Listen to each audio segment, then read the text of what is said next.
এক পাশে অজয় নদের স্রোত, অন্য পাশে গড়ের গভীর জঙ্গল, আর মাঝখানে এই নিভৃত গ্রাম কাঁকসার জঙ্গলমহলের বিষ্ণুপুর। সেই গ্রামই রবিবার সন্ধ্যায় লিখল এক অবিশ্বাস্য ইতিহাস। সন্ধ্যার নরম আলো মিশে গেল রক্তের লাল প্রতিজ্ঞায়। প্রথমবারের মতো শুরু হলো সন্ধ্যাকালীন রক্তদান শিবির। এক সাহসী যুবতীর প্রথম রক্তদানে বাজল উদ্বোধনের ঘণ্টা। তার পথ ধরে মূক বধির এক যুবক সহ 23 জন রক্তদাতা এগিয়ে এলেন প্রাণ বাঁচানোর লড়াইয়ে। কৃষক থেকে দিনমজুর সবাই যেন একসাথে বলল, প্রাণ বাঁচানোই সবচেয়ে বড় দান।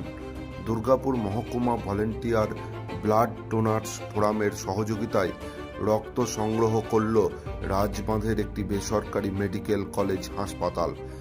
কাঁকসা ট্রাফিক গার্ডের ভারপ্রাপ্ত আধিকারিক অনুপ কুমার হাটি, মলানদিঘি পুলিশ ফাঁড়ির আধিকারিকরা আর রক্তদান আন্দোলনের পথপ্রদর্শক রাজেশ পালিত হলেন এই মুহূর্তের সাক্ষী। বিষ্ণুপুর বাবা ভৈরব ফুটবল দল গর্বের সঙ্গে বলল, প্রথমবারেই এমন উন্মাদনা, পরের বার লক্ষ্য থাকবে 50 জন।